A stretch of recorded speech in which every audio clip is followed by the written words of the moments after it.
नमस्कार, आप देख रहे हैं इंडिया टीवी। आपके साथ मैं हूं मीनाक्षी जोशी। सुबह के 10 बज रहे हैं, वक्त हो गया है दमदार 10 का। सचिन कुमार जी, अजीत द्विवेदी जी हमारे साथ स्टूडियो में भी मौजूद हैं। बहुत स्वागत सर आप दोनों का। बात कर्नाटक की। कर्नाटक में सीएम की कुर्सी के लिए जो नाटक चल रहा था, उस पर आखिरकार विराम लगता हुआ दिखाई दे रहा है, क्योंकि कांग्रेस वाला कमान ने यह तय कर लिया है कि कर्नाटक में मुख्यमंत्री अब बदला जाएगा। सिद्धारमैया मुख्यमंत्री पद से अब विदा होंगे। ये फैसला राहुल गांधी ने कल की मीटिंग में दो टूक शब्दों में सुना दिया है। कल मीटिंग में क्या क्या हुआ, कैसे राहुल गांधी ने इस बार सीएम के सिद्धा प्लान को फेल कर दिया, सिद्धारमैया ने क्या प्लान बनाया था, आज मैं इसकी एक एक इनसाइड स्टोरी आपके सामने रखूंगी। लेकिन उससे पहले एक बड़ी अपडेट आपको दे दूं, इससे जुड़ी हुई। राहुल गांधी के फैसले के बाद कर्नाटक के मुख्यमंत्री सिद्धारमैया रात को ही दिल्ली से बेंगलुरु लौट गए हैं। बताया जा रहा है कि कल यानी कि 28 मई को वो अपना इस्तीफा सौंप देंगे। इस्तीफा देने से पहले सिद्धारमैया ने अपने मंत्रियों के साथ एक ब्रेकफास्ट मीटिंग बुलाई। कहा जा रहा है कि इस मीटिंग के बाद वो राज्यपाल से मिलकर अपना इस्तीफा सौंपेंगे। उधर deputy CM DK Shivakumar अभी दिल्ली में ही मौजूद हैं। बताया जा रहा है कि कल वो दिल्ली से बेंगलुरु लौटेंगे, जहां वो सीधे मुख्यमंत्री द्वारा आयोजित मंत्रियों की ब्रेकफास्ट मीटिंग में हिस्सा लेंगे। तो आखिरकार ये नाटक खत्म हुआ, अब इसकी कहानी क्या है क्या नहीं वो हम जान रहे हैं। अब सिद्धारमैया का क्या होगा, ये पहला सवाल है, क्योंकि कल होगा ब्रेकफास्ट और ब्रेकफास्ट के बाद होगा इस्तीफा। तो इनसाइड स्टोरी पहले आपको बता दूं, इनसाइड स्टोरी क्या है, कैसे राहुल गांधी ने सिद्धारमैया का प्लान फेल किया। दरअसल राहुल गांधी चाहते हैं कि सिद्धारमैया की सम्मानजनक विदाई हो, क्योंकि सिद्धारमैया बड़े नेता है, कर्नाटक में ओबीसी का बड़ा फेस है। इसके लिए ठीक उसी तरीके का वो फॉर्मूला लागू करना चाहते हैं जैसे बीजेपी ने बिहार में नीतीश कुमार के लिए फॉर्मूला लागू किया। राहुल गांधी भी नीतीश की तरह सिद्धारमैया को राज्यसभा भेजना चाहते हैं। लेकिन सिद्धारमैया आसानी से हार मानना नहीं चाहते थे, वो हाईकमान से बार्गेनिंग करना चाहते थे। इसके लिए उन्होंने बाकायदा कर्नाटक से प्लान के तहत अपने करीबी दर्जन भर मंत्रियों को भी स्पेशल फ्लाइट से दिल्ली लाया था। और सिद्धारमैया ने प्लान बनाया था कि राहुल गांधी के सामने मीटिंग के दौरान पहले वो कैबिनेट में फेरबदल की बात रखेंगे, डीके गुट के ज्यादा विधायकों को मंत्री बनाने का ऑफर देंगे, और अगर इस पर भी राहुल गांधी नहीं माने तो फिर वो मंत्रियों से राहुल गांधी को मिलाकर दबाव डालने की कोशिश करेंगे। लेकिन सिद्धारमैया का ये प्लान धरा का धरा रह गया। बात राहुल गांधी की करते हैं अजीत जी। 1-to-1 मीटिंग का दौर खत्म हुआ, प्लान फिक्स हो गया है, सिद्धारमैया आउट, डीके शिव कुमार इन। अब ये अपने एकमात्र ओबीसी मुख्यमंत्री की सम्मानजनक विदाई कैसे करेंगे? देखिए, वो तरीका वही है जो उनको राज्यसभा ले आया जाए, अभी उसके लिए तैयार नहीं हो रहे हैं। वो राज्य छोड़ना नहीं चाह रहे हैं। उनको पता है कि राज्य छोड़ के निकल गए तो फिर वहां की राजनीति उनके लिए समाप्त हो जाएगी, और ऐसे भी उनकी उम्र काफी हो गई है। उनकी उम्र 70 साल के से ज्यादा है सिद्धारमैया की, और ये अपेक्षाकृत यंग है, 64 साल के, 63-64 साल के हैं डीके शिव कुमार। तो अब उनके लिए उनका जो समय समाप्त हो गया एक तरह से कह सकते हैं सिद्धारमैया का, क्योंकि उनको बनाने वाले राहुल गांधी थे और उनको हटाने का फैसला भी राहुल गांधी ने सुनाया है। देखिए, वो एकदम राहुल गांधी की कृपा तक ही बने रह सकते थे। वो जनता दल से आए थे, वो ओरिजिनल कांग्रेस के लीडर नहीं थे, और जिस समय उनको बनाया गया उस समय बड़े क्लेमेंट थे मल्लिकार्जुन खड़गे मुख्यमंत्री पद के, लेकिन उनको नहीं बनाया गया। मल्लिकार्जुन खड़गे तो कई वर्षों से, जब एन धर्म सिंह को बनाया गया तब भी दावेदार थे, जब एस एम कृष्णा बने तब भी दावेदार थे।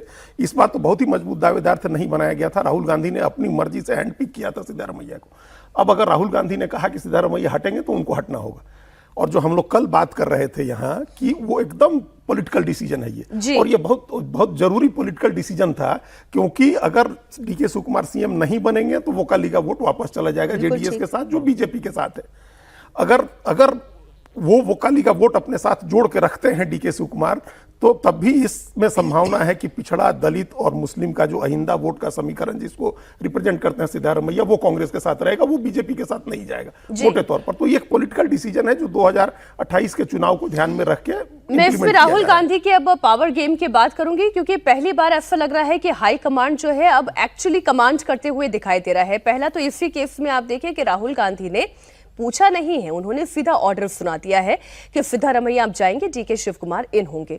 और दूसरी बात सचिन जी, जो अब हाल के कुछ फैसलों में राहुल गांधी के डिसीजन मेकिंग, और वो भी दक्षिण में दिखाई दे रहा है, डीएमके को डंप करना और उसके बाद ये तय करना कि आप विजय के साथ पार्टी में जाएंगे, आप सरकार बनाएंगे। फिर केसी वेणुगोपाल की जगह आप वीडीएस को मुख्यमंत्री के तौर पर चुनते हैं। तो राहुल गांधी अब कमांडिंग अथॉरिटी एक्चुअली में और एक अच्छी कमांडिंग अथॉरिटी दिखाई दे रहे हैं। नहीं, दिखाई भी दे रहे हैं और ये भी दिख रहा है कि लोग मान भी रहे हैं जहां भी है। आप देखिए साउथ में खासकर तेलंगाना हो, केरला हो, कर्नाटका हो, तमिलनाडु हो, वहां पे उन्होंने डिसाइसिव निर्णय लिए हैं। और ये मसला ये भी है कि सिद्धारमैया पूरी तैयारी के साथ आए थे। 93 विधायकों का, 134 विधायक हैं, 93 विधायकों का पूरा लिस्ट बना के समर्थन का लेके आए थे। उसके बाद दूसरी स्ट्रेटजी उनकी ये थी कि अगर मान लीजिए हमें हटाया जाएगा तो कोई अहिंदा से बने जो गृह मंत्री हैं, जी परमेश्वरा, दलित हैं, उनका नाम कर दे ताकि ये रहे कि हमारी लीगेसी है। सिरे से नकार दिया गया और कहा गया कि उसका ध्यान पार्टी रख लेगी, आप यहां पे रिजाइन करें, आपको राज्यसभा भेजा जाएगा एक सम्मानजनक। तो ये दिखाता है कि राहुल गांधी धीरे धीरे एक भारत जोड़ो यात्रा के बाद जो G20, G23 वाली जो एक लॉबी थी उसको उन्होंने दरकिनार किया। कांग्रेस चुनावी तौर पे हार रही है, लेकिन कांग्रेस के अंदर धीरे धीरे राहुल गांधी अपनी एक नेतृत्व बनाए। अब धीरे धीरे ये भी देख रहा है कि उन राज्यों में जहां पे कांग्रेस की अभी भी साख बची है, जमीन बची है, ये निर्णय ले रहे हैं। नहीं तो देखिए मध्य प्रदेश में कमलनाथ बनाम सिंधिया वाला मसला हुआ, गहलोत बनाम सचिन पायलट का 2023 का मसला हुआ, उसके बाद छत्तीसगढ़ में भी हुआ, छत्तीसगढ़ में टी.एस. सिंहदेव और भूपेश बघेल का हुआ। तो वैसी स्थिति में बिल्कुल ये संकेत आने लगा था कि भाई हाई कमांड है, आला कमान आप है किस चीज के, प्रदेश तो सुनता नहीं। यहां पे ये दिखाता है सिद्धारमैया जैसे नेता को इस तरीके से दो टूक तरीके से कहना कि आप रिजाइन करें, तमाम इस बावजूद इसके कि उनके पास समर्थन है ज्यादा विधायकों का, दिखाता है कि हाई कमांड कल्चर तो है, अब थोड़ा प्रभावी भी हो रहा है जहां उसकी जमीन बची हुई। मेरी सहयोगी विजय लक्ष्मी जुड़ गई हैं। विजय लक्ष्मी, एक जानकारी आप दे कि डीके शिव कुमार अब क्या करने जा रहे हैं, क्योंकि सिद्धारमैया तो लौट गए लेकिन डीके शिव कुमार इस वक्त दिल्ली में ही हैं।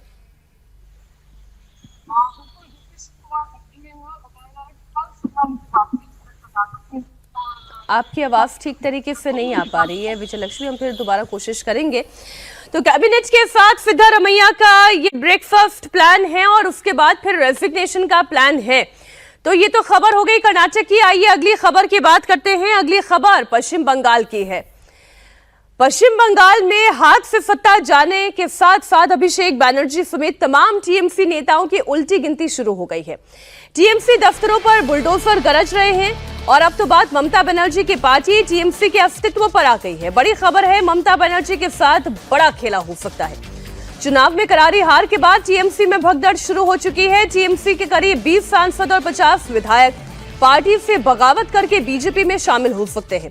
विष्णुपुर से बीजेपी सांसद सौमित्र खान ने दावा किया है कि टीएमसी के 80 में से 50 विधायक बीजेपी में शामिल होने के लिए बेकरार हैं। तो वहीं 29 में से 20 लोकसभा सांसद में पाला बदलने के लिए बिल्कुल रेडी हैं।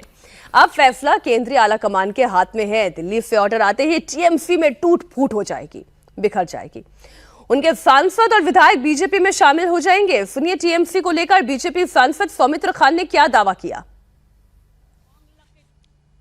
तृणमूल कांग्रेस आज सेंट्रल कमेटी बोलेंगे, आज केंद्रीय बीजेपी नेतृत्व एक बार बोलेंगे तो तृणमूल कांग्रेस पार्टी नहीं रहेगा, सब आने के लिए तैयार है। 50 विधायक आपका विधानसभा में आए नहीं, या 20 सांसद आने के लिए तैयार है। लेकिन हमारा जो है, हमारा एक्टिव मेंबर्स भी चलेगा। अरे कोई नहीं रह पाएगा, सब चाहते हैं भाई। इतना पब्लिक ने इतना तृणमूल नेता को गंदा पब्लिक मतलब गंदा नेता बोल रहे हैं ना, पब्लिक ने तृणमूल नेता को गंदा नेता बोल रहा है, तो इसलिए सब लाज बोझ सोच के सब आ जाएगा। विधायक सौमित्र खान के इस दावे का असर दिखाई भी देने लगा। ममता बनर्जी की ही सांसद है काकोली घोष, उनके रंग और तेवर बदलने लगे। उन्होंने क्या कहा वो भी आपको सुनाते हैं।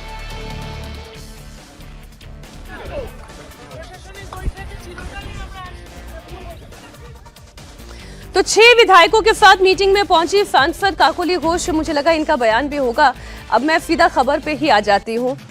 अभी इस वक्त ममता बनर्जी के पास ऐसी कोई रेसिपी नहीं है जो वो अपने प्लेटर पर ऑफर कर सके और अपने लोगों को अपने साथ रख सके, ये तो बात तय है।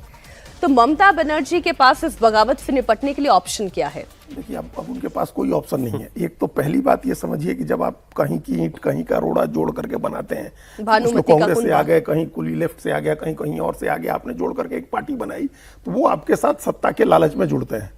उसके अलावा उनके पास दूसरा कोई मोटिवेशन नहीं होता। तो जैसे सत्ता गई वैसे ही उनका मोटिवेशन समाप्त हो गया। अब वो सारे लोग दूसरी तरफ देखने लगे हैं। 100 के करीब तो अलग अलग जगहों के जो कॉर्पोरेटर्स हैं उन्होंने छोड़ भी दी पार्टी, वो ज्वाइन भी, वो बीजेपी में जा ही रहे हैं। काकोली घोष दस्तीदार जो हैं, इनका एक मामला पहले से चल रहा था कल्याण बनर्जी के साथ, वो सबको पता है कि जो उनको हटा करके, कल्याण बनर्जी को हटा करके इनको मुख्य सचेतक बनाया गया था और फिर इनको हटा दिया गया। अभी कल्याण बनर्जी ने कल परसों एक बड़ा क्रिप्टिक सा वो ट्वीट किया है कि भाई आपको, उन्होंने उनके नई यात्रा के लिए उन्होंने बधाई भी दे दी है, किसी का नाम नहीं लिखा है लेकिन उन्होंने बधाई दे दी है, तो वो काकोली घोष है। सौमित्र खान ने अपना इरादा जाहिर ही कर दिया। तो अब आप ये समझिए कि ममता बनर्जी के 80 में से 34 विधायक जो हैं वो मुसलमान हैं। तो अब ये 50 कह रहे हैं तो 50 एक नंबर है, फिगर, राउंड फिगर देने के लिए। ये मान के चलिए कि सौमित्र खान कह रहे हैं कि जो 34 मुसलमान एमएलए हैं उनको छोड़ दीजिए, बाकी सब बीजेपी में जाने के लिए तैयार हैं। तो ये जो हम लोग नतीजे के बाद से चर्चा कर रहे हैं कि सिर्फ मुस्लिम इलाकों में अगर लोग बचते हैं तृणमूल कांग्रेस के साथ, तो ये अस्तित्व का संकट है। आगे वो भी नहीं बचेंगे, आगे वो भी अपनी पार्टी चुनेंगे जो उनकी आइडेंटिटी को ज्यादा असर्टिव तरीके से सामने लेकर के आए, जिसमें हुमायूं कबीर की पार्टी है, ओवैसी की पार्टी है, बदरुद्दीन अजमल की पार्टी है। इस तरह की पार्टियां आएंगी, वो फलेंगी फूलेंगी, और ऐसी सेकुलर पार्टीज जो सिर्फ मुसलमान के वोट पर राजनीति कर रही हैं, वो एक्सपोज होती जाएंगी कि भाई आपके साथ हिंदू नहीं है, और जब आपके पास हिंदू नहीं है तो मुसलमान क्यों आपको वोट। नहीं तो ममता बनर्जी, अस्तित्व का संकट है ममता बनर्जी के सामने। और ममता बनर्जी शायद सज्जन जी अभी ये भी कोशिश कर रही होंगी कि अब उन्हें केंद्र में आने का कोई मौका मिले। नहीं, अब तो वो काफी ज्यादा इंडिया अलायंस को लेकर सबसे ज्यादा कि जून में मीटिंग हो, सब कुछ हो। अब सवाल है कि जब आप हार गई हैं, आपके पास देने को कुछ नहीं है इंडिया अलायंस को। यूपी का इलेक्शन है अगले साल, पंजाब का इलेक्शन है, उत्तराखंड का इलेक्शन है, क्या ममता बनर्जी उसमें ऐड करेंगे इंडिया अलायंस में? तो सवाल ये उठता है कि अब उनके पास है नहीं वो फायर ब्रांड ममता बनर्जी थी, वो तो अभिषेक बनर्जी ने 2018 के बाद खत्म कर दिया। ये जो आईपैक के ऊपर जो सारा ब्लेम डाला जा रहा है, सवाल है आईपैक किसकी बिडिंग कर रहा था? सारे जो जमीन से जुड़े हुए सीपीएम के खिलाफ लड़ने वाले, स्ट्रगल वाले जो नेता थे, उनको साइडलाइन करके उनके ऊपर आपने एक पॉलिटिकल कंसल्टेंसी को बिठा दिया और एडवाइस के नाम पे आपने अपने लोगों को सिंडिकेट बना के फिट करना शुरू हुआ। अब काकोली घोष कह तो रही थी, हालांकि अब बोल रही है कि 22 साल का लड़का मुझे बता रहा है मुझे क्या बोलना है, नहीं बोलना है, क्या करना है, नहीं करना है। ऐसे में ममता बनर्जी का जो सक्रिय वाला जो एक फेज था, एक तो उम्र भी नहीं है, दूसरा वो जूरी भी नहीं रही, ये तो अभिषेक बनर्जी ने कंट्रोल कर लिया था। अब ये सिंडिकेट क्या था? लाभार्थी पे बचा हुआ था। जितने भी टीएमसी पार्टी से जुड़े हुए लाभार्थी थे, पैसा मिले, सिंडिकेट से कुछ मिले। अब सत्ता जाते ही वो सारा का सारा लाभार्थी वाला कॉन्सेप्ट ही खत्म है, कुछ लेन देन का बचा नहीं है। तो ये तो डूबते हुए जहाज में कौन चूहा कितना पहले जाएगा। अब सवाल है बीजेपी कितनों को लेगी, ये भी एक सवाल है यहाँ पे कि 80 में से अजीत जी ने कहा कि 34 मुस्लिम विधायक हैं, तो 46 जो बच गए, उस 46 में आप कितनों को लेना चाहेंगे, कितने सांसदों को लेना चाहेंगे? क्योंकि अभी तो बीजेपी में खुद ही क्लेमेंट बहुत ज्यादा है। कल ही मुझे किसी बड़े व्यक्ति ने कहा, अभी तो आप देखिए टीएमसी में क्या होने जा रहा है। नहीं, और तब ये खबर आ गई। सांसदों में ज्यादा, चूंकि बीजेपी कोशिश कर रही है कि अपने बहुमत हो जाए उसका जी। तो अगर सांसद अगर बड़ी टूट होती है ममता बनर्जी की पार्टी में, 29 में से 20 जिसकी ये बात कह रहे हैं, अगर वो आते हैं तो यहाँ निर्भरता, बीजेपी की जो निर्भरता है टीडीपी पर और लोक जनशक्ति पार्टी पर या जेडीयू पर, वो कम और वो एंटी डिफेक्शन में भी नहीं आएगा, वो 2/3 हो जाएगा। और ममता बनर्जी के साथ एक और समस्या कांग्रेस की भी है। कांग्रेस अब क्लेम करने जा रही है कि जो ममता बनर्जी शहीद दिवस मनाती है हर साल 21 जुलाई को, उसका कहना है कि यूथ कांग्रेस के लोग मारे गए थे तो अब हम मनाएंगे।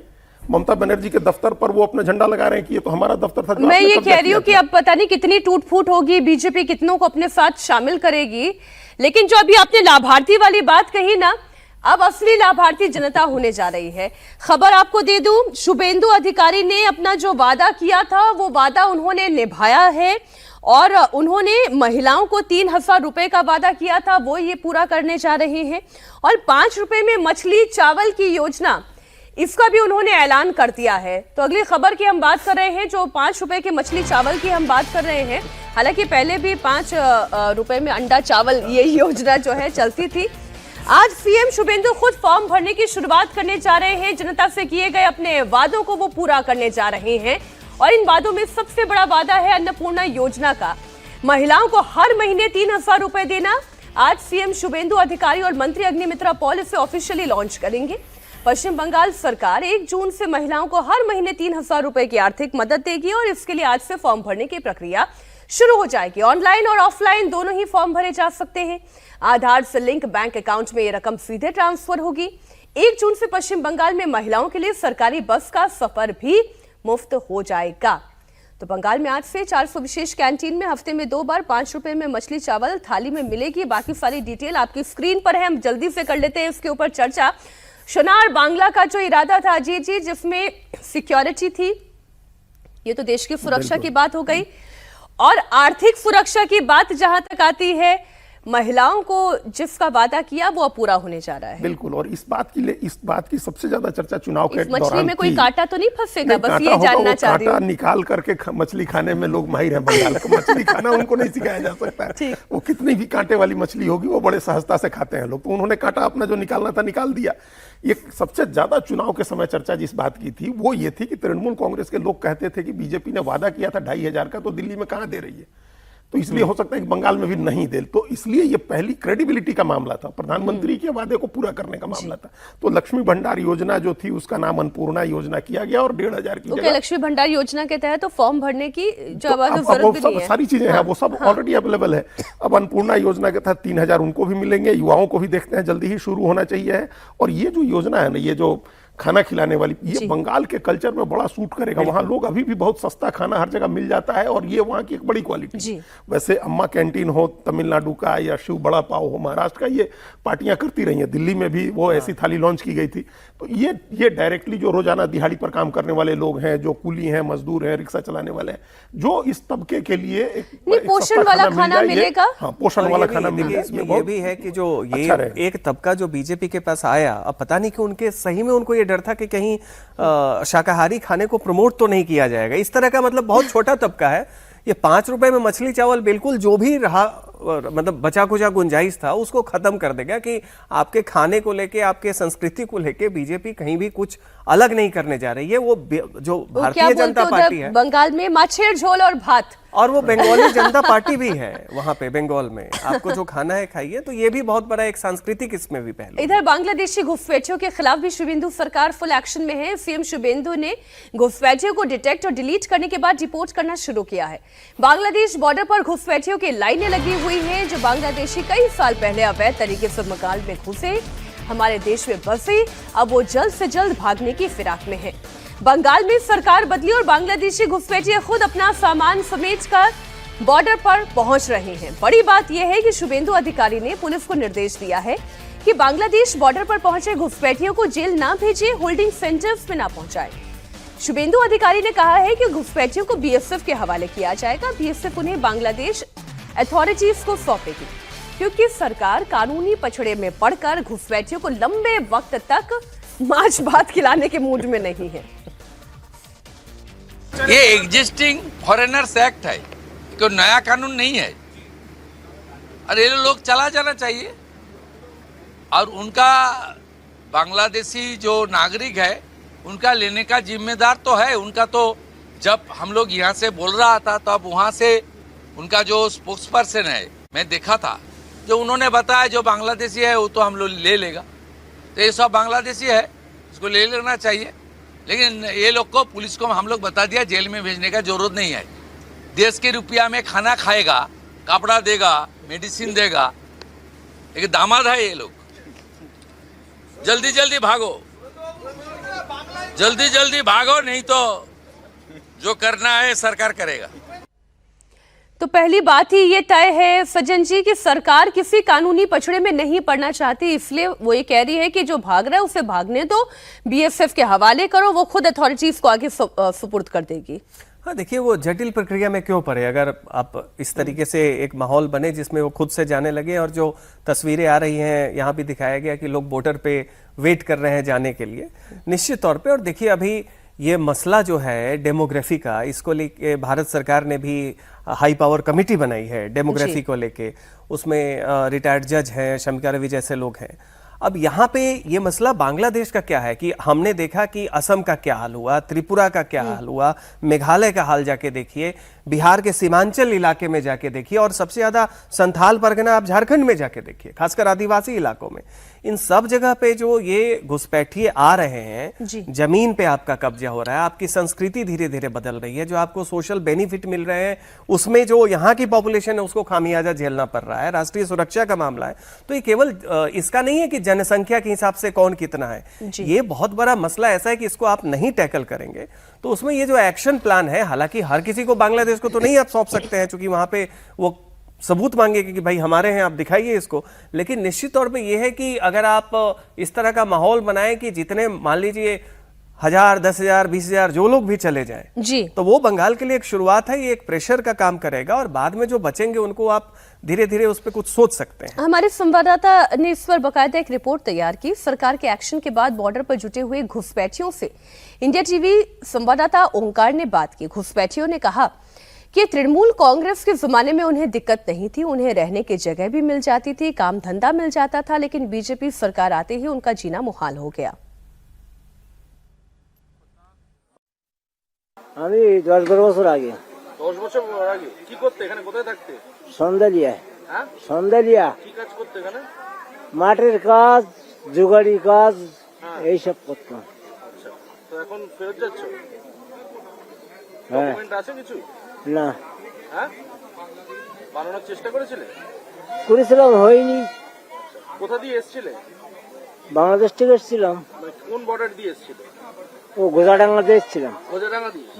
দালালকে টাকা দিয়ে এসেছিলে? না না, এমনি চলে এলাম, তখন তো এত করতো না। পুলিশে বাইশি বলে যাচ্ছে যে তাদের কাগজপত্র নেই, তারা চলে যাও না। পরবর্তীতে আমরা ধরলি, মানে ওইসব ভয় দেখাচ্ছে আর কি। কি করতে এখানে, কোথায় থাকতে? আমি এখানে ওই এয়ারপোর্ট বাঁকড়া আছে না, হ্যাঁ হ্যাঁ, বাঁকড়া চেনেন? হ্যাঁ। ওইখানে থাকতাম, ওই গাছের ডাব, নারকেল এগুলো পারতাম, বেচতাম। এই আচ্ছা, তো এখানে কোনো ডকুমেন্ট বানানোর চেষ্টা করেনি? না, আমি ওগুলো করি নাই। ও টাকা পয়সার ব্যাপার, ও টাকা পয়সা আমার কাছে নাই। ও খাইয়ে ছেলে মেয়ে, ওই ছেলে মেয়ে এগুলো নিয়ে খাইয়ে বাঁচতে পারি না, ঘর ভাড়া দিতে পারি না, তো কি করে কি করবো, ওগুলো করি নাই। अजय जी, क्विक कमेंट कि कितने कन्वीनियंस के साथ ये लोग यहाँ पर रह रहे थे? नहीं, ये तो बॉर्डर पोरस है, खुला हुआ है, खुली सीमा है। आ गए उधर, इधर से काम किए, अब ये उधर चले जाएं। एक पुश प्रेशर है इसकी तरफ से, बंगाल सरकार की तरफ से, कि आप खुद चले जाइए। नहीं तो हम लोगों ने अभी देखा, अभी कोर्ट ने ऑर्डर किया है कि उधर चले गए 4 या 6 लोग को वापस बुलाया जा रहा है, क्योंकि उनको भेज दिया गया था, डिपोर्ट किया गया था एक तरह से। तो उन्होंने प्रूव किया, अपना कुछ सबूत रखे। ये तमाम वो लोग हैं जो घोषित रूप से बांग्लादेश के नागरिक हैं और ये रोजगार की तलाश में इधर आ गए थे। तो पुश एक प्रेशर, अगर पुश प्रेशर इधर से होता है, अपने खुद चले गए, फिर बाकी जो लोग बचेंगे उनको आइडेंटिफाई किया जाएगा। कुछ तो आइडेंटिफाइड है, SIR के प्रोसेस में आइडेंटिफाइड है, फिर उनको भेजा जाएगा। तो ऐसे श्रेणीबद्ध अगर भेजेंगे तो फिर इसमें कामयाबी भी मिलेगी कि कुछ अपने से चले जाएं, फिर कुछ आप आइडेंटिफाई करके भेजें, और फिर थोड़े से लोग कानूनी पचड़े में जाएंगे तो उनको देखा जाएगा बाद में। तो ये प्रोसेस ठीक है, इस तरीके से 3 चरण में किया जाए तो ये ज्यादा ठीक रहेगा। बात होगी लालू प्रसाद यादव और उनके बेटे तेजस्वी यादव की, जो अब विपक्ष को एकजुट करने में जुटे हुए हैं। बिहार के बाद बंगाल और असम में इंडिया गठबंधन की करारी शिकस्त हुई। इसके बाद ये पहला बड़ा मंच है जहां विपक्ष के सभी बड़े नेता एक साथ दिखाई देने जा रहे हैं। दरअसल लालू यादव के पोते और तेजस्वी यादव के बेटे इराज का आज पहला जन्मदिन है, लेकिन इस बार कार्यक्रम पटना या दिल्ली में न रखकर गाजियाबाद में रखा गया है।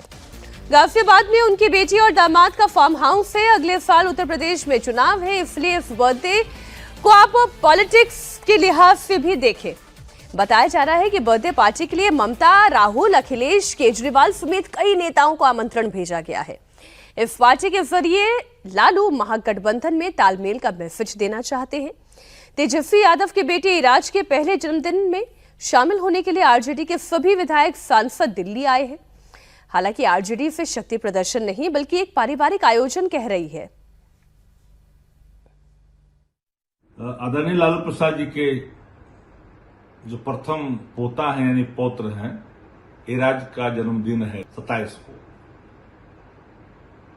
पूरे परिवार के लोगों की रजामंदी के बाद उनकी बुआ ने कहा कि भाई इस बार हम मनाएंगे। सब बहनें इर्द गिर्द रहते हैं, यहीं से लेके वहां तक। तो निर्णय हुआ, तो आग्रह कैसे, कोई पारिवारिक निर्णय है तो वहीं पर मनाने का निर्णय हुआ। उसमें जो विधायक है, सांसद हैं, जो वरिष्ठ नेता हैं, उन लोगों को भी बुलाया गया है। लेकिन जो खबर चल रही है कि ये विपक्षी नेताओं का जुटान है, फलना आ रहे हैं, चिल्ला आ रहे हैं, भैया ये पारिवारिक कार्यक्रम है। देखिए, कार्यक्रम पारिवारिक होता तो केवल परिवार के सदस्य होते, लेकिन केवल पारिवारिक कार्यक्रम नहीं है। क्यों? क्योंकि उसमें अरविंद केजरीवाल, अखिलेश यादव, जितने इंडिया अलायंस के नेता हैं उन्हें निमंत्रण दिया गया है। क्या कर रहे हैं इस वक्त? देखिए, ये उसमें राहुल गांधी जाते हैं या नहीं, अखिलेश यादव, हो सकता है अखिलेश यादव यूपी के हैं और इनके जो दामाद हैं उत्तर प्रदेश वाले, वो मतलब कई दामाद हैं उत्तर प्रदेश में। एक तो अखिलेश यादव के घर में ही है, तेज प्रताप यादव, लालू यादव के दामाद है। एक दूसरे दामाद भी है वेस्टर्न यूपी में, जिनके फार्म हाउस में ये संभवतः हो रहा है, गाजियाबाद में, ये सिद्धार्थ बिहार के पास। तो रागिनी विलास कुछ इस तरह का नाम है उसका। तो वहां जो वो भी है, तो वो लोग कर रहे हैं। तो अखिलेश यादव हो सकता है आए, और भी कुछ लोग आए। ये एक अपोजिशन को एकजुट करने की तो एक बात है। असली नजर मीनाक्षी जी हम लोग की इस बात पर रहेगी कि अपने लालू यादव के जो 25 विधायक हैं वो आते हैं या नहीं। उनके 25 विधायकों का आना सबसे जरूरी है, बाकी कोई आए या आपको लग रहा है उसमें भी टूट है? एक तो टूट हो गई थी, 24 लोग भी आए राज्यसभा चुनाव में, 24 रहे। एक विधायक तो उनका छोड़ के चला गया, वो भी मुस्लिम विधायक फैसल रहमान। अब बाकी 24 आते हैं या नहीं। अगर 24 नहीं आते हैं तो तेजस्वी यादव के नेता प्रतिपक्ष की कुर्सी पर खतरा होगा, क्योंकि 24 ही चाहिए है नेता प्रतिपक्ष के लिए। तो एक तो ये है, और दूसरा अभी एमएलसी का चुनाव होने वाला है, जिसमें एक सीट अपोजिशन को मिल सकती है। ये अगर आज नहीं जुटे उनके विधायक, जैसी चर्चा पटना में है कि उनके कुछ विधायक गैरहाजिर होंगे, तो वो एमएलसी की एक सीट भी जीतने पर खतरा होगा। असली सवाल ये, बाकी तो कोई जुट जाएगा, कोई आ जाएगा, दिल्ली से केजरीवाल आ जाएंगे, उत्तर प्रदेश से अखिलेश यादव आ जाएंगे, उससे कुछ भी हासिल नहीं होना है। ठीक है, असली सवाल ये नजर रखने की जरूरत है कि उनके 25 विधायक आते हैं या नहीं, और उनके 4 सांसद आते हैं या नहीं। अच्छा, रागिनी यादव को ही क्यों चुना गया इस पार्टी के लिए? ये गाजियाबाद में जो पार्टी हो रही है, देखिए है कौन उस परिवार में? आप देखिए जिस तरह का अंतर्द्वंद है, कलह है। अभी कुछ दिन पहले तेज प्रताप विंध्याचल गए तो उन्होंने घोषणा कर दिया कि योगी फिर से लौट रहे हैं। ये अखिलेश तो कहीं से हमें नहीं दिखाई दे रहे हैं। एक बहन जो है वो सिंगापुर में बैठी हुई है, रोहिणी जो है, नाराज होके। तो वैसी स्थिति में हो क्या गया है कि एक तो कुनबा इतना छोटा होता जा रहा है कि जीत से ज्यादा इनका है कि अपने ट्रस्टवर्दी लोगों को जोड़ के रखें। तो हाँ, तो उसमें रागिनी यादव को इन्होंने लिया कि भाई ऐसा कोई चाहिए था जहां पे बिल्कुल एक अपने खेमे का हो। अब वो खेमा होता है ना कि केक जो है वो मफिन बन गया है, ठीक है, लेकिन उस साइज बढ़ाने की पार्टी की संख्या पे कवायद नहीं है कि जो भी बचे उस पर हमारा कब्जा हो।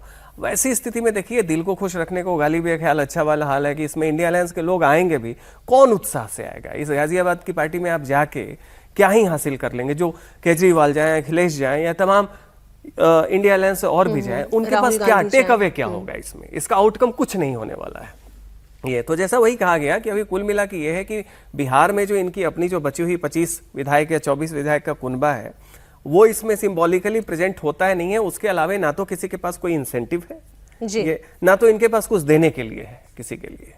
इन्होंने जो जिनको लोकसभा में अपना विधायक, लोकसभा संसदीय दल का नेता बनाया लोकसभा का, वो अभय कुशवाहा भी जाकर के बिहार के मुख्यमंत्री सम्राट चौधरी से मिले और उनको बधाई देकर के आए। तो जो 4-5 इनके एमपी हैं वो और 24 विधायक, वो साथ में रहते हैं या नहीं, सिर्फ इसी पर नजर रहेगी। ठीक, अब बात होगी दमदार 10वें बकरीद की। बकरीद को लेकर देश भर में अलग अलग राज्यों की पुलिस हाई अलर्ट पर है। देश से लेकर नागपुर, यूपी के संभल से लेकर भोपाल में संवेदनशील इलाकों में पुलिस की नजर कड़ी है। ड्रोन से निगरानी हो रही है। दिल्ली, नागपुर में पुलिस ने फ्लैग मार्च किया। यूपी से लेकर पश्चिम बंगाल में सार्वजनिक जगहों पर कुर्बानी बैन है और इसके चलते पुलिस अलर्ट पर है। भोपाल में हिंदू संगठन की तरफ से इको फ्रेंडली बकरीद मनाने की मांग की गई है। मुंबई में बकरीद से पहले जबरदस्त तनाव है। प्रशासन ने कुर्बानी की जगह तय की है या खुले में रेजिडेंशियल सोसाइटी में कुर्बानी पर रोक है। इसके बावजूद मीरा भयंदर की कोऑपरेटिव सोसाइटी में मुस्लिम परिवारों ने कुर्बानी के लिए 40 से ज्यादा बकरे जमा कर लिए। हिंदू परिवारों ने इसका विरोध किया, लेकिन मुस्लिम परिवार नहीं माने। बजरंग दल, विश्व हिंदू परिषद के कार्यकर्ताओं ने सोसाइटी के बाहर हंगामा भी किया। फिर दोनों पक्षों के बीच में झड़प भी हुई, कुछ लोगों को चोट भी आई। पुलिस ने बीच बचाव भी किया।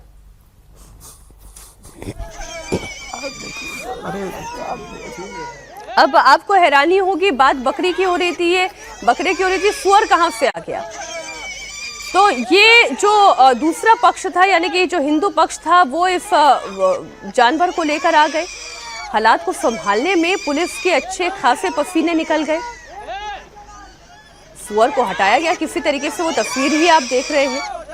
पुलिस और निगम की टीम ने बकरों को सोसाइटी से बाहर ले जाने का फैसला किया। पुलिस ने 3 ट्रकों में भरकर बकरों को उस जगह पर शिफ्ट किया जो नगर पालिका ने कुर्बानी के लिए तय की है। जाहिर है, कुर्बानी के लिए अलग अलग जगहों पर जगह सुनिश्चित होती है, लेकिन इसके बावजूद ये जो कुछ भी हुआ वो सियासत थी। अब सपा नेता अबू आजमी जो कह रहे हैं वो भी आप जाने। उन्होंने कहा कि जानबूझकर हिंदू मुस्लिम विवाद शुरू करने की कवायद है। महाराष्ट्र सरकार में मंत्री गिरीश महाजन ने कहा नियम सबके लिए बराबर है कि ये जानबूझ करके ये लोग हमेशा हिंदू मुस्लिम करने की कोशिश करते हैं। ये त्योहार है और इसमें कुर्बानी करना जरूरी है। अगर एक आदमी मुसलमान है और उसकी हैसियत है, उसके पास इकोनॉमिकल ताकत है, तो उससे कुर्बानी करना जरूरी है। नहीं, मुझे ऐसे लगता है कि कोई भी कॉलोनी में हो, सोसाइटी में हो, अपने फ्लैट में हो, बकरे मारने की इजाजत नहीं है। हर साल इस पर झगड़े होते हैं। इसे कानून में इसे कोई अलाउ ही नहीं है, तो ऐसा करना ही नहीं चाहिए। अगर कोई ऐसा कहता है, करता है, तो उस पर सख्त से सख्त कार्रवाई की जाएगी। अब देश में शहर शहर बकरीद में कुर्बानी को लेकर जो घमासान मचा हुआ है, जमीयत उलेमाए हिंद अध्यक्ष मौलाना अरशद मत्ती ने मुस्लिम भाइयों को नसीहत दी। उन्होंने कहा कि प्रतिबंधित जानवरों की कुर्बानी ना करें, कुर्बानी करते समय सरकारी आदेश का पालन करें, खुले में कुर्बानी ना करें, कुर्बानी के बाद जानवर की तस्वीर सोशल मीडिया पर शेयर ना करें। अगर कुर्बानी के दौरान कोई विवाद होता है तो खुद कानून हाथ में लेने के बजाय प्रशासन की मदद लें। और एक अच्छी बात उन्होंने कही है, और ऐसी ही बात किसी भी धर्म के विशेषज्ञ को कहनी चाहिए। अजीत जी, अब सुअर लेकर आ गया कोई, विरोध प्रदर्शन का ये तरीका भी अनुचित है। इस तरीके से विरोध प्रदर्शन नहीं होना चाहिए, लेकिन ये बकरी को लेकर इतना बवालिया त्योहार क्यों होता चला जा रहा है? देखिए, ये एक तो जो सबसे पहले आपने दिखाया कि सोसाइटी के अंदर 40 बकरे लेकर के आए गए, ये इस तरह की खबरें हम लोगों ने बहुत सुनी है। अभी तो बंगाल से खबरें आती थी ऐसे कि एकदम रेजिडेंशियल सोसाइटी में और अच्छे मतलब पॉश सोसाइटी में खुले में कुर्बानी कर दीजिए, खून बिखरा हुआ वहां छोड़ दीजिए, उसकी तस्वीरें शेयर करिए। ये एक साइकोलॉजिकल वॉरफेयर का हिस्सा होता है। कुछ लोग करते हैं, हम नहीं कह रहे हैं कि सारे लोग करते हैं, ये कुछ लोग जरूर करते हैं। और ऐसा नहीं है कि बलि देने की प्रथा हिंदुओं में नहीं है, बलि होती है। हम लोग के यहाँ दुर्गा पूजा दशहरा के उस अवसर पर और ऐसे भी बलि होती है। कई शक्तिपीठ हैं जहाँ बलि होती है, लेकिन वो सब उसके लिए स्थान निर्धारित है, उस स्थान पर होता है और वहाँ वो लोग जाते हैं जो उससे कंफर्टेबल है। अगर आप अनकंफर्टेबल है तो वहां मत जाइए, तो आपको नहीं दिखाई देगा। तो सबसे पहले ये जो है कि सोसाइटी में आपने बकरे जमा किए, सोसाइटी में आप बलि करेंगे, सार्वजनिक रूप से बलि करेंगे, उसकी तस्वीरें डालेंगे, खून वैसे बिखरा हुआ छोड़ देंगे, तो ये सब चीजें चिढ़ाने के लिए, डराने के लिए एक साइकोलॉजिकल वॉरफेयर का हिस्सा होता है। इसमें धर्म का कोई लेना देना नहीं है। तो अगर ये है, इसको रोकना चाहिए। ये अरशद मदनी साहब ने बहुत अच्छी बात कही कि आप इस तरह के काम मत करिए। और जो दूसरी तस्वीर आई हम लोग की, वो बहुत ही बैड टेस्ट में तस्वीर है। आप महाराष्ट्र में भारतीय जनता पार्टी की सरकार है, उसको इस तरह से अगर वो कोई आदमी आपको चिढ़ाने के लिए या डराने के लिए कोई ऐसी चीज कर रहा है, आप क्यों ऐसी चीज करेंगे? आपके पास पुलिस है, प्रशासन है, आप फिर ऐसे में ओबेदुल्ला जैसे जो कल हमने खबर दिखाई, वैसे लोगों को आप हवा देते हैं जो ये कहते हैं कि सड़कों पर आए और आप फिर एनार्की करें और आप विक्टिमहुड भी साथ साथ खेलें। तो ये जो बात है, बचना चाहिए, नहीं करना चाहिए। फालतू में इस तरीके की तस्वीरें जब भी सामने आती हैं, एक त्योहार जो है उसका माहौल खराब होता है और इस सरकार की भी जिम्मेदारी है वो कैसे इसे कंट्रोल करती है। जिसमें उदाहरण के तौर पर आप असम के मुख्यमंत्री हिमंता बिस्वा शर्मा को सुन सकते हैं। उन्होंने कहा कि भाई प्रतिबंधित पशु की इस तरह की बलि नहीं होगी, और उस पर जो वहां के मुसलमान हैं वो भी सहमत है। वो भी ये कह रहे हैं कि अगर गाय किसी के लिए पूजनीय है तो फिर हम बलि नहीं देंगे। लेकिन आइए अगली खबर की बात कर लेते हैं। हिमंता बिस्वा शर्मा की खबर हमने आप तक पहुंचा दी, और ये इसलिए पहुंचानी जरूरी है क्योंकि बात महाराष्ट्र की ही नहीं है, मध्य प्रदेश की भी नहीं है, असम की भी नहीं है, पूरे देश की है। हर जगह जहां जहां बकरीद का त्योहार मनाया जाएगा, आप वहां से खबरें देखेंगे। अब पूर्व केंद्रीय मंत्री स्मृति ईरानी क्या वापस अमेठी आ गई हैं? ये सवाल इसलिए क्योंकि उत्तर प्रदेश में विधानसभा चुनाव से पहले वो उत्तर प्रदेश में एक्टिव हैं। स्मृति ईरानी का आज एक दिन का अमेठी दौरा है। स्मृति ट्रेनिंग कैंपेन प्रोग्राम में शामिल होंगी और साथ ही उन्हें आज कई और कार्यक्रमों में शरीक होना है। आपको बता दें कि कुछ दिन पहले भी राहुल गांधी ने अमेठी का दौरा किया था और 2019 के लोकसभा चुनाव में अमेठी सीट से स्मृति ईरानी ने राहुल गांधी को 55,120 वोटों के अंतर से मात दी थी। लेकिन 24 में चुनाव फिर पलटा। स्मृति कांग्रेस कैंडिडेट किशोरीलाल शर्मा से हार गई थी। लेकिन उत्तर प्रदेश में अगले साल होने वाले विधानसभा चुनाव से पहले एक बार फिर स्मृति ईरानी अमेठी दौरे पर हैं। अब राजनीतिक तौर पर ये दौरे को हम किस तरीके से देखें, सचिन जी? सवाल ये है, बैक इन अमेठी?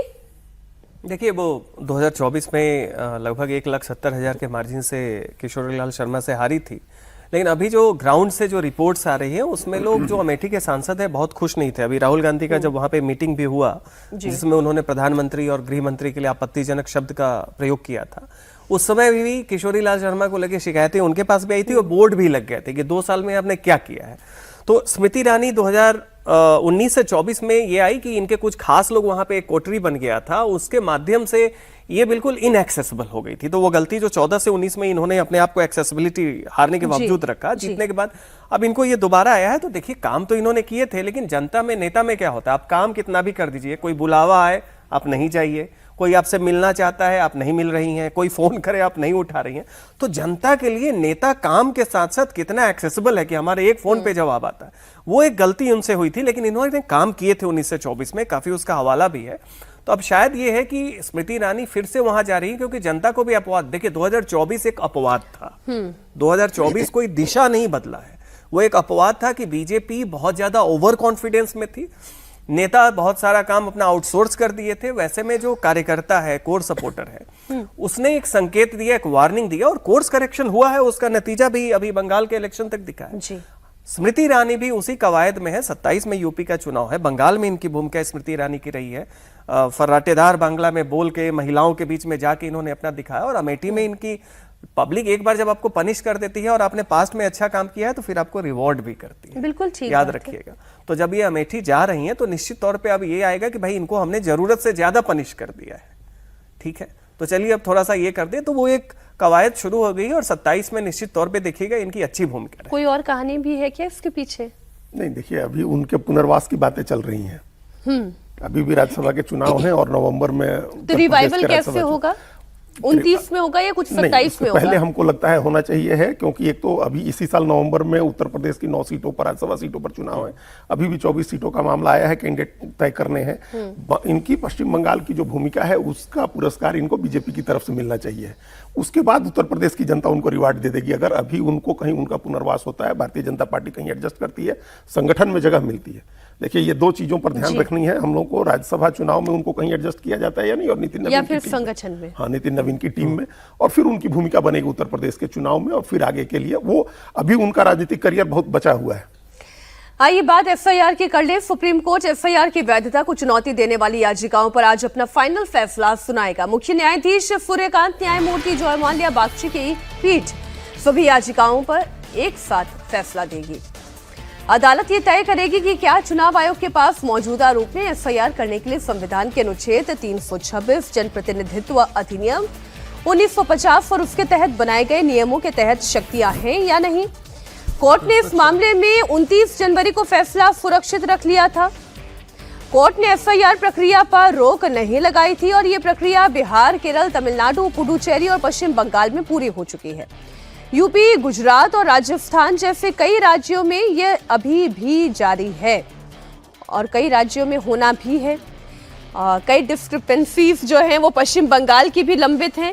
जो खबर हमारी पहले हाफ में रह गई थी उसको भी मैं जोड़ते हुए ये बात कह दूं तो एफआईआर के तहत इलेक्शन कमीशन को भी एफआईआर वाला ये अधिकार कितना है, कहां तक है, सबकी नजर इस वक्त सुप्रीम कोर्ट पर है। ये तो बिहार में जब पहला हुआ एसआईआर तभी ये याचिका दायर हुई थी पहले, और इसमें जो मुख्य बात है वो ये है कि कॉन्स्टिट्यूशनल अथॉरिटी है कि नहीं आपके पास एसआईआर कराने की।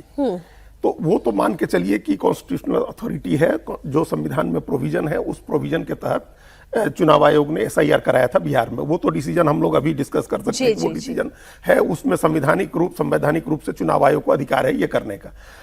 उसके अलावा बहुत सारी चीजें जुड़ी हुई हैं, उन सारी याचिकाएं हमको लगता है बंगाल वाली सारी याचिकाएं इसमें नहीं आएंगी। ये जो संवैधानिक वैधता को जो चुनौती दी गई थी उन तमाम याचिकाओं पर आज फैसला आ जाएगा।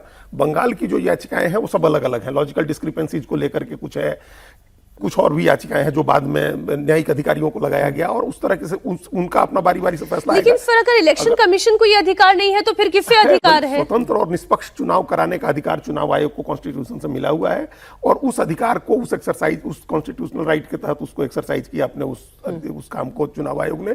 उसमें कोई कंफ्यूजन नहीं रह जाएगा इस फैसले के बाद। बात मिडिल ईस्ट की टेंशन की कर लें, दमदार 10 में अब बात इस जंग की। अमेरिका ईरान एक तरफ शांति समझौते की तरफ आगे बढ़ रहे हैं, वहीं इसी बीच बड़ी खबर है कि ईरान ने फिर से जंग की तैयारी शुरू कर दी है। ईरान की सेना और IRGC फुल अलर्ट मोड में है और ईरान की तरफ से कहा गया है कि वो अमेरिका पर बिल्कुल भरोसा नहीं करता। ईरान ने स्ट्रेट ऑफ हॉर्मुज को सबसे बड़ा हथियार बताया है। वहीं ईरान ने अमेरिकी ड्रोन को मार गिराने का भी दावा किया है। ईरान के लोगों के लिए एक अच्छी खबर है कि 88 दिन बाद इंटरनेट सेवा को बहाल कर दिया गया है। तो ये एक बड़ी खबर है ईरान के लोगों के लिए। 88 दिन के बाद अब जिनके घर में इंटरनेट की सुविधा चल रही है वो ये दर्द नहीं समझ पा रहे होंगे जिनके पास 88 दिनों से इंटरनेट की सुविधा नहीं है।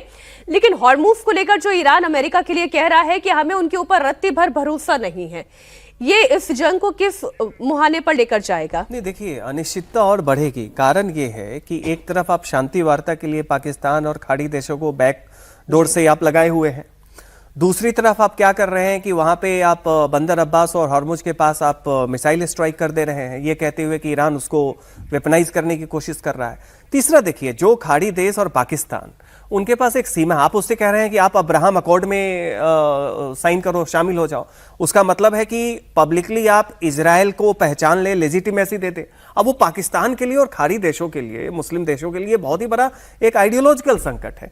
तो राष्ट्रपति ट्रंप के साथ दिक्कत है कि वो चीजों को असंभव बनाने में माहिर है। माने हर जो चीजें आसानी से हो सकती हैं उसको, और अब बताइए जो उनके मित्रवत देश हैं खाड़ी देश और पाकिस्तान, उनसे कहना कि आप इजराइल को आप मान्यता दे दें अब्राहम अकॉर्ड में करके, तो उनका भी प्रयास तो अब धीमा होगा ना। तो ईरान की शांति के साथ एक तो आप अपने जो लोग कर रहे हैं प्रयास उनको उलझा रहे हैं, दूसरा आप क्या कर रहे हैं कि अटैक करते रहे। इंटरनेट का बहाल वही खबर बता देती हूँ, लेबनान की बात है।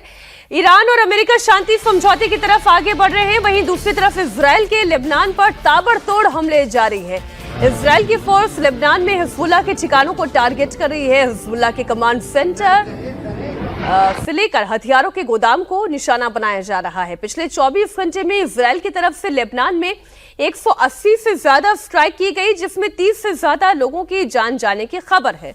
आप अपनी बात पूरी कर लें। एक तरफ आप जंग भी कर रहे हैं, दूसरी तरफ शांति वार्ता भी कर रहे हैं, अब्राहम अकॉर्ड का दबाव भी है। उसमें ये पता नहीं चलता है कि क्या अमेरिका का सही में इजराइल पे उतना प्रभाव है। कई बार होता है कि राष्ट्रपति ट्रंप और अमेरिका ये संकेत देते हैं कि वो चाहते हैं कि इस युद्ध से निकल जाए वो। वहीं इजराइल की अपनी एक कैलकुलेशन है, वो नहीं चाहता है कि जब तक कि निर्णायक तौर पे ईरान बर्बाद ना हो और जब तक कि उसके अलाई देश खत्म ना हो लेबनान जैसे, तब तक वो चाहता नहीं है कि ये वॉर खत्म हो। वैसी स्थिति में अमेरिका एक उलझन में है। एक, वो इस वॉर से सम्मानजनक तरीके से निकल भी नहीं रहा है और ईरान को बिल्कुल दबा भी नहीं पा रहा है। ट्रंप का दरअसल हर बार फेल हो रहा है, ही इज मेकिंग मनी, लेकिन यहाँ पे इस फ्रंट पे हर बार फेल हो रहे हैं। कोई कमेंट्स? नहीं, ये तो बातचीत चल रही है। अब तो उन्होंने एक तो पाकिस्तान को भी डंप कर दिया है, अभी पाकिस्तान को उन्होंने डंप किया है और कतर के जरिए बातचीत कर रहे हैं। और बड़ा हाई लेवल डेलीगेशन एक ईरान का कतर गया जहां बात हो रही है जाकर के। और ये बात हम कई बार कह चुके हैं, फिर दोहरा रहे हैं कि अब वहां पूरा खाड़ी देशों का के जो शेख हैं, उन्होंने उनका भरोसा पाकिस्तान के अमेरिका के ऊपर नहीं रह गया है, तो वो उसको संदेह की नज़र से देख रहे हैं। दूसरा, ईरान ने ओमान का एक इकोनॉमिक इंटरेस्ट जगा दिया, फाइनेंशियल इंटरेस्ट की हम लोग दोनों मिल करके हॉर्मुज में पैसा वसूलेंगे। तो अब ये चीज़ें और कॉम्प्लिकेट हो गई हैं अमेरिका के लिए, राष्ट्रपति ट्रंप के लिए। और ऊपर से इजराइल का मामला है, जो इजराइल में अब चुनाव नजदीक आ रहे हैं, वहां वो उनका कहना है कि हम हमले जारी करेंगे, हम लड़ाई जारी रखेंगे, हम नहीं मानेंगे, हम लड़ाई जारी रखेंगे।